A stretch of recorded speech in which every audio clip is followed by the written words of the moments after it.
Hi everyone and welcome. Chantal Curie here, Nutrition and Wellness Coach, and today I have the beautiful Melanie White to chat to us about all things health coaching.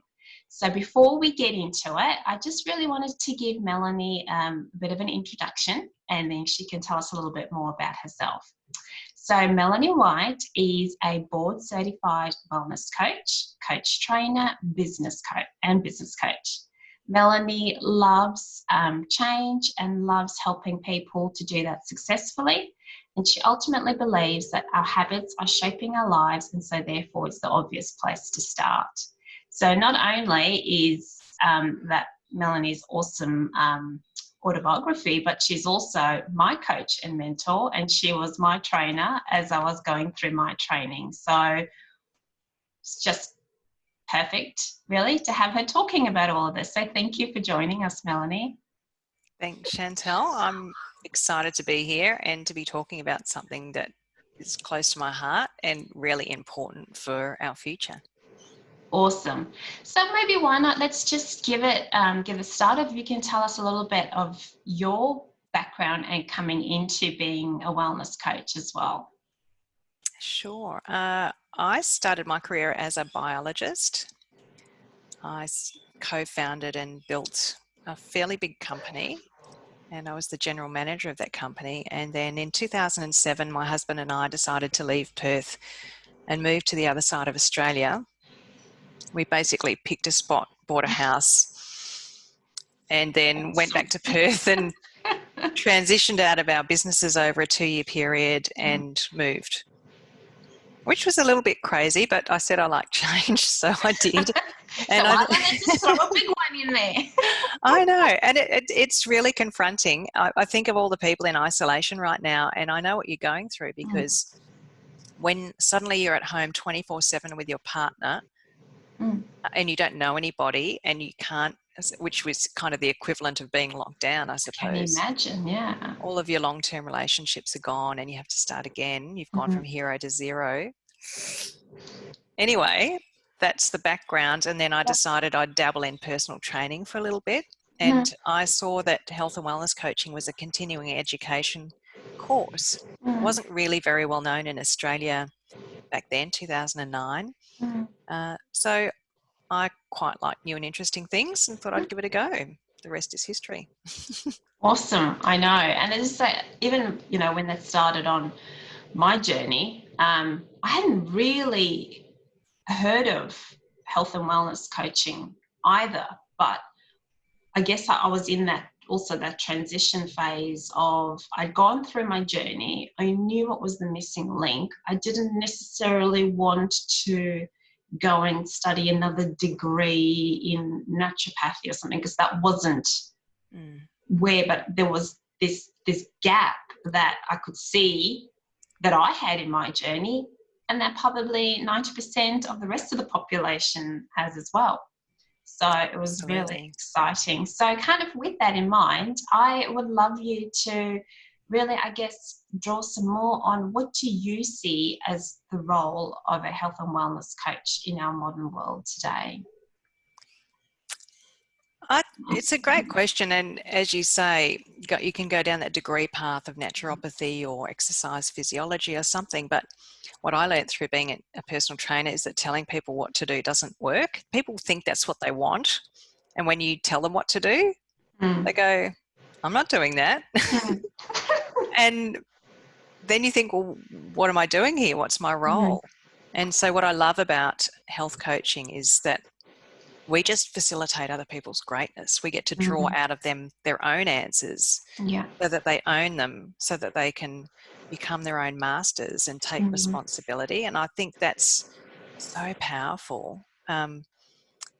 We know that taking responsibility is a key part of change, and it can be really confronting for some people. So I think that's the other part of what coaching really does, is to help people deal with the confrontation of change, or the lack of confidence around change, and to help them find a fail-proof way of making change in a really kind of safe and non-judgmental space. 100%. And that is so much the case, isn't it? Because I know, again, once in my own journey, you got to the point of, I have all the information I need, but I still feel stuck. I don't know how to move forward. And it was with some help and support that you're able to make and facilitate that change. So that is really, I think, key today in Yeah. terms of moving forward in this changing world. Right. Awesome. So for you, it was really having all that information wasn't enough. It was, how do I implement that, or which parts are relevant to me? And it was like, I remember even kind of feeling stuck and just going, that is great. I'm not, information overload. I can't do this, not doing it. Until you got to a point where it's like, okay, I need to do this. I know it's important, but I don't know how. So help me move forward with the how. I've got the what. I know my why, but help me move forward with the why. I mean, with the how, and also using my background in project management with planning and doing a systemized approach. But so made a huge difference, and I think you move forward faster because you've got that support. I don't know about you, but I always found that if I was stuck with something, people would say, do it this way or do it that way. And I'd kind of think, no, that doesn't feel right. And I think that's part of, how do I do it? Because you see all these different ways and you go, wow, there's so much information. But it's also that none of those ways really kind of feel quite right. And that's then going back to, what's my way of doing it? And how can I trust that? Is it right? I think I want to do it this way, but I'm not sure.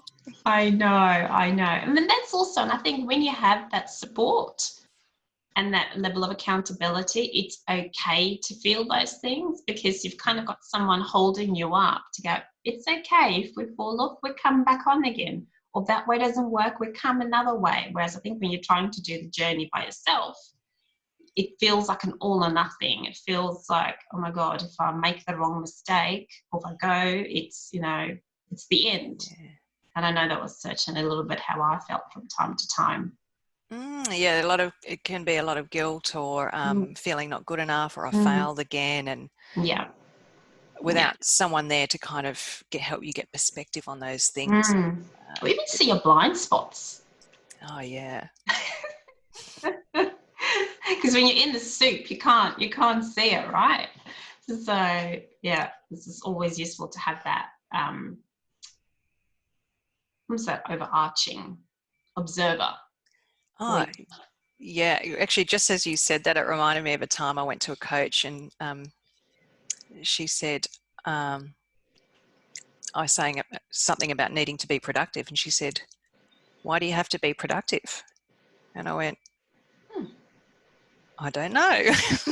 And I had to sit with that for a long time. And then a few months later, I thought, I don't have to be productive. There you go. Someone else can see what we cannot see. Yeah, it was mind-blowing. And that was like a 3-month process for me to just think about what that meant in my life, and how and it totally changed the way I was. I was able to just pull back and just be calm and accept things, and so much change from that one conversation. Awesome. So I guess with that kind of leads me to the next question. If we wanted to summarize, if somebody was considering working with a health and wellness coach, what do you think are the key benefits? I mean, we've kind of spoken about that a little bit. So what do you see as the key benefits as to for somebody to choose to work with a health and wellness coach? I think there are kind of levels, and at the first level, I think that anybody working with a health coach is basically going to become happier, healthier, and more confident versions of themselves. I think that's, and as part of that, to develop more self-belief. That would be a foundation that everybody would experience. And who doesn't want that today? Oh, yeah, I know. No, I'm not. And then on top of that, if you work with a specialist, then you can get different sorts of support, maybe to give up smoking, or to get a handle on how much alcohol you drink, to lose weight, to help you to get over gut issues, to feel clear-headed and Mm. be clear thinking, to be more decisive, to be calmer, to be more at Mm. peace, to have better connections, to Mm. be fitter, to be more consistent with exercise and healthy eating. I Yeah, mean, I could go on. I know. And that's all things people, I think, take for granted, is that these are all small daily habits of consistency, bringing in, the mindset that goes along with that. And when you're trying to do that, I think by yourself, it's very challenging to stay on track. So when you have someone who has your greater vision, I guess, at hand, um, you'll just get those results so much faster. It's so true. And I think it doesn't sound like a lot to do those little things, but they Mm. actually have such a significant Mm. impact. And if you think about the times that we're in right now with people being in lockdown, one of the things that gives you resilience and a feeling that you're in control is that you're able to control Mm. those small daily habits that you do and be consistent with them. And I see people who are Mm. not being consistent with those habits and those that Mm. are, and the Yeah, difference in how they're handling what's going on right now. yeah. Massive. And it is so true. I knew going into this, it was either sink, as in let's just get really overwhelmed by it all, or Mm. swim. Let's get adaptable, let's be changeable. But also, we had that routine, and now what's another routine that we can have that's going to be flexible but still keeps us on track with the small daily things that needs to happen? Otherwise, it would feel like, I think, all the days would mush into Into one. each other. Mm. Saturday, Sunday feels like a Tuesday, Wednesday. And I know personally my kids thrive on having some form of structure. We don't want to be Hitler with it, but just to have some form of, I think they feel confident in themselves when they kind of know, okay, especially them going through all this change as well. Um, okay, I know that this is going to happen and that's going to happen and that's going to happen. And it may deviate from time to time, but we still always have a benchmark to kind Yeah. of come back to. There's some security in having a routine. And the other thing I was thinking of is that if you look at Tony Robbins or Barack Obama or any of those people who are hugely successful, they get up in the morning and they exercise and they meditate. And you think the ex-president of the United States must have been a pretty busy man. And yet he would get up at 4:30 to fit in a gym session. I know. And why is that? Do you think he just wanted to be fit? I speculate that he exercised or made a priority of exercise so that he could show up and be his best. 100%. Nobody necessarily wants to do what you need to do, but you see the importance and the value of doing it, and you see the results of doing it. So, and that's also the motivation to keep going.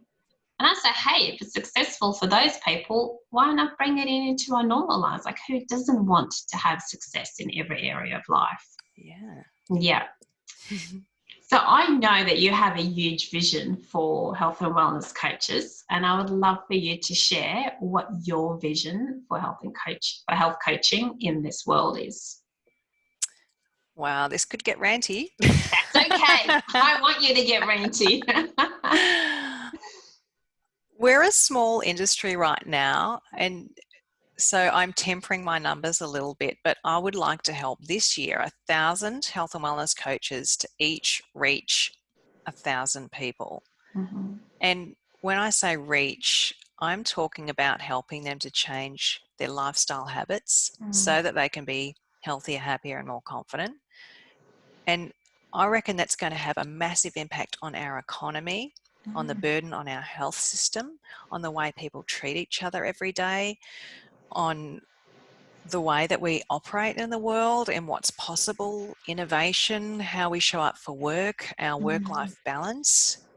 I look around right now and I see fear and judgment and Mm. criticism, and I just know that, and illness, and I know that so much more is possible if coaches can create this professional, credible industry and be recognized for Mm. what they're able to facilitate, it will make such a huge difference to everybody. So that's what I live, breathe, eat, and sleep, And that helping to is, make that happen. and that is beautiful, isn't it? Because that really is our feelings, how we feel, be it physically, be it emotionally, mentally, is essentially what makes the world go round. And I always say that, you know, we are where we are today because of a combination of our thoughts, actions, and our feelings. And if we don't like it, we need to change accordingly. And if we want to get there faster, we get some help. Yeah. You know, coaches have coaches. Exactly. I would like for everybody in Australia to work with a coach at least once this year. Yeah. Just so that they can experience the benefit of getting the stuff that's whizzing around in their head out into the open, problem solving it, and being able to take action and move forward to something better. Yeah. That is beautiful, and I love your vision. Absolutely love it.